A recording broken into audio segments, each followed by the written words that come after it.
Hi, I'm Sarah from The Upcoming. A pleasure to have you here with us at the festival. If you give us a brief introduction to the film, what can people expect when they watch it? I haven't seen it yet, so I think you can expect a lot of emotion, a fantastic cast, two marvelous actresses, suspense, action, a very beautiful, intimate relationship between the team around NYAD.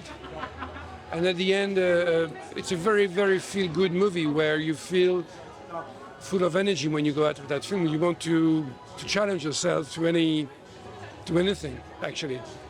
And obviously an incredible true life story, but Chai and Jimmy previously only worked on documentaries, so kind of a new project for them. What was the appeal for you for coming on board? Well, I love their work. So when they asked me to write the score of NYAD, there was no doubt. When I saw these two actresses at their best, there was no hesitation. They have an incredible sense of their craft, but the way they grab the audience, you know, with tension, with emotion is unique, and they are incredible directors together. Really incredible. I'm really impressed. And if maybe a bit of a contrast to some of the other films that you've worked on and directors you've worked with, how was your approach different for this one? And where did you begin with the composition? You know, it always begins with the story and the characters. It's the characters that I want to follow.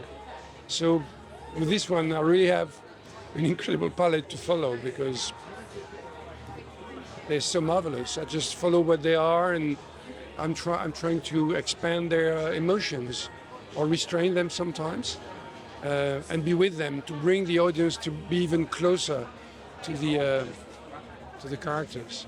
And maybe it's refreshing as well to see actresses of this age leading a film, and it feels like maybe too much in Hollywood. They're usually resigned to supporting characters. It's true. And Annette and Jodie are just amazing. They're incredible actresses. I've always loved them. And in this film, they show how wonderful and why we have loved them so much for so many years. And yes, there are not that many roles, and I'm glad they could be those incredible two roles for them. And ultimately, what do you hope people will take away from the film? And in particular, how do you think the soundtrack enables people to connect in that way? Well, I hope the soundtrack will have built emotion even more, and that it will stay with them maybe when they listen to it separately from the film. And I hope that they will go back home with more strength and more energy to face all the challenges that life puts in front of you. And you work with almost all the greatest living directors, you know, from Guillermo del Toro to Wes Anderson. Has there been a standout moment for you, or anyone that you haven't worked with yet that you'd love to? There's too many of them. There's too many. And some of them, they already work with great composers, so I can't say their names. No problem at all. Thanks so much for your time. Really enjoy the night. Thank you. Cheers.